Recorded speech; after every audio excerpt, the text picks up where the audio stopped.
What's up, everyone, and welcome back to Dad's Budget Bites, that kitchen where budget meets flavor. Today we're going to be making quick and easy restaurant quality chicken parm. If this piques your interest, come hang out with me for a bit and let's get it done. Now it's time to show you everything you need to put this chicken parm masterpiece together. So first up we have chicken, of course, about 2 pounds of chicken tenders. For the egg mix we have 1 large egg, a little bit of cornstarch, splash of water. Next up for the breading, we have panko breadcrumbs, some Italian style breadcrumbs, of course grated Parmesan cheese, some flour, basil and oregano. Then for the end, we have marinara sauce and shredded mozzarella. The first thing you want to do for this is cut off those little rubbery tendon things that normally hang off the end of the chicken. You probably don't want to eat those. Once that's done, now it's time to flatten these out. I like to use the chicken tenderloin as opposed to the breast because they tend to stay juicier. You also don't have to go through the hassle of cutting a big giant breast in half the long way. So it saves a step there. And then also the tenderloin is part of the breast, so you're not sacrificing anything. So we have our cutting board here. Now we can pound these out. I'm going for about 1/4 of an inch thick. You could do them as thick or thin as you like. I prefer them on the thinner side. So I'm going for about 1/4 of an inch.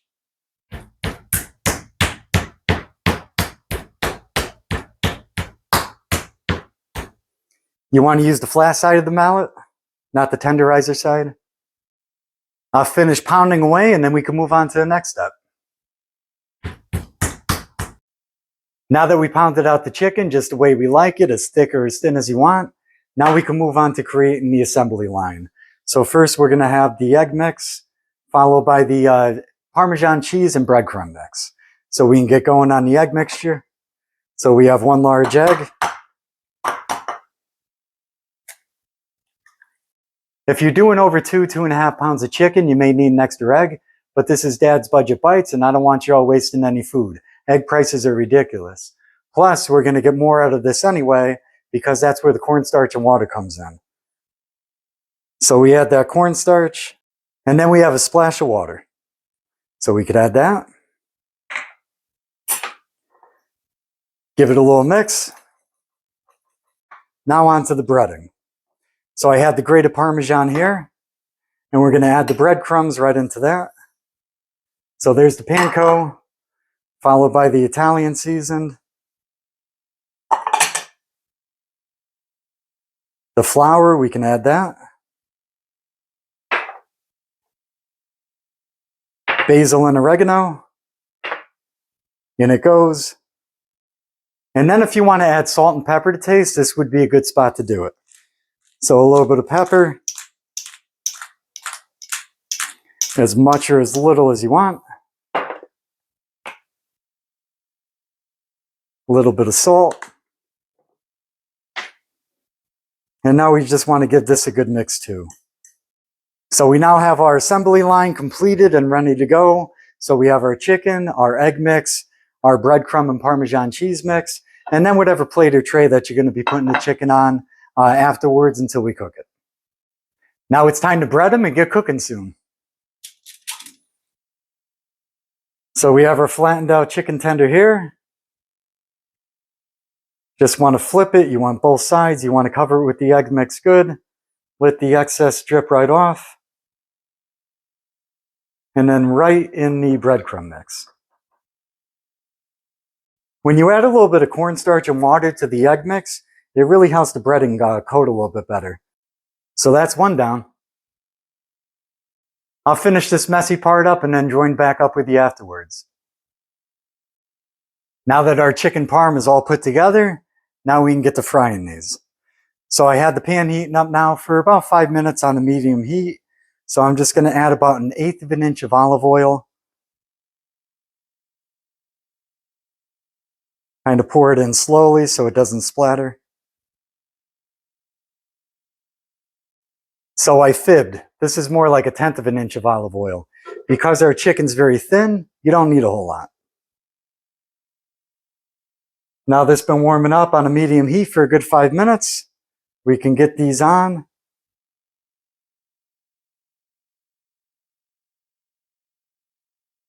That oil's nice and hot. So you want to mostly cook these. You don't want to fully cook them through because we're going to finish it off in the oven. So about 2 or 3 minutes aside, get them all nice and crispy. And then what you want to do is you want to get a plate ready with some paper towels on it. So when these are done, just transfer them over to a cooling rack or a plate with paper towels or whatever to kind of soak up the excess grease.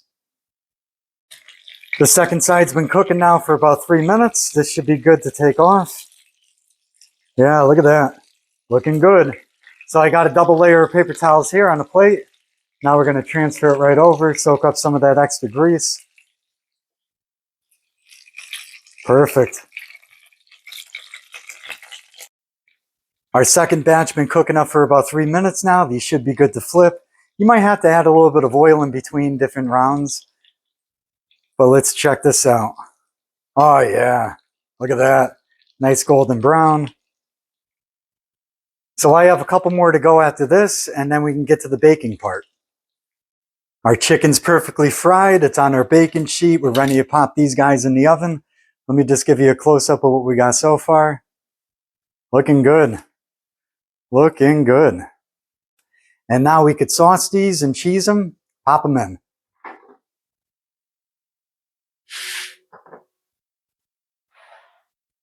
So we got our sauce here, mozzarella here. So you want to grab a big tablespoon now or soup spoon. Give these a decent smothering with the marinara sauce. Oh yeah. Just like so.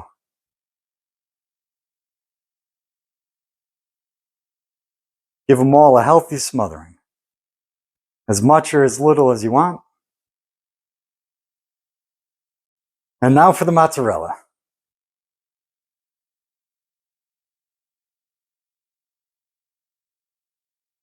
All right, I'm going with shredded mozzarella. That saves a step also. And I already happen to have some. On this channel, it's all about using what you got.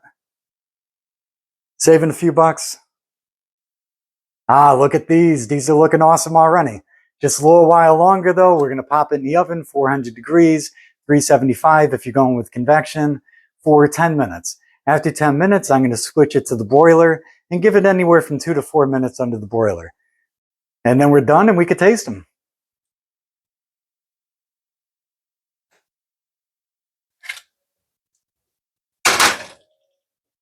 All right, we're now at the best part because we get to taste what we made and see how we did. So let me just give you a close-up here. Look at that. See that golden brown cooked mozzarella there?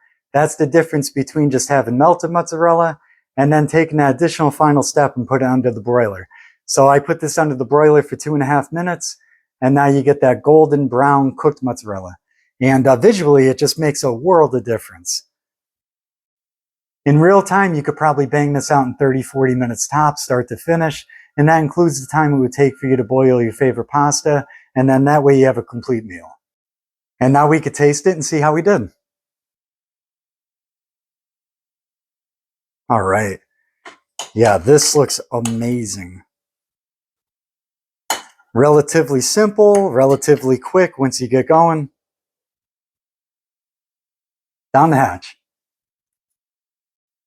Damn, this is probably the crispiest chicken parm I've made to date so far. I haven't made this a ton of times, but probably about 5 or 6 times in all.